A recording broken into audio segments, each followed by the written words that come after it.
The Smiling Man. About 5 years ago, I lived downtown in a major city in the US. I've always been a night person, so I would often find myself bored after my roommate, who was decidedly not a night person, went to sleep. To pass the time, I used to go for long walks and spend the time thinking. I spent 4 years like that, walking alone at night, and never once had a reason to feel afraid. But that changed in just a few minutes of one evening. It was a Wednesday, somewhere between 1 and 2 in the morning, and I was walking near a police patrol park, quite away from my apartment. It was a quiet night, even for a weeknight, with very little traffic and almost no one on foot. The park, as it was most nights, was completely empty. I turned down a short side street in order to loop back to my apartment when I noticed him. At the far end of the street, on my side, was a silhouette of a man, dancing. It was a strange dance, similar to a waltz, but he finished each box with an odd forward stride. I guess you could say he was dance walking, headed straight for me. Deciding he was probably drunk, I stepped as close as I could to the road to give him the majority of the sidewalk to pass me by. The closer he got, the more I realized how gracefully he was moving. He was very tall and lanky, and wearing an old suit. He danced closer still, until I could make out his face. His eyes were open wide and wild, head tilted back slightly, looking off at the sky. His mouth was formed in a painfully wide cartoon of a smile. Between the eyes of the smile, I decided to cross the street before he danced any closer. I took my eyes off of him to cross the empty street. As I reached the other side, I glanced back, and then stopped dead in my tracks. He had stopped dancing and was standing with one foot in the street, perfectly parallel to me. He was facing me, but still looked skyward, smile still wide on his lips.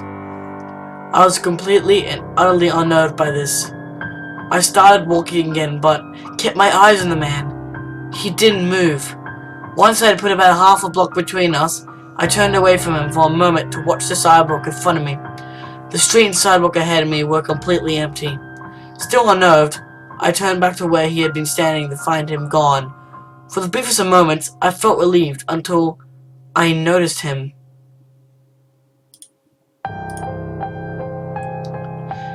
He had crossed the street and was now slightly crouched down. I couldn't tell for sure due to the distance and the shadows, but I was certain he was facing me.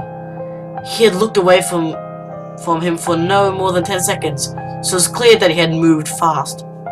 I was so shocked that I stood there for some time, staring at him. Then he started moving toward me again. He took giant exaggerated tiptoe steps as if he was a cartoon character sneaking up on someone, except he was moving very, very quickly. I'd like to say at this point I ran away, or pulled out my pepper spray, or my cell phone, or anything at all. But I didn't. I just stood there, completely frozen as the smiling man crept toward me, and then he stopped again, about a car length away from me, still smiling his smile.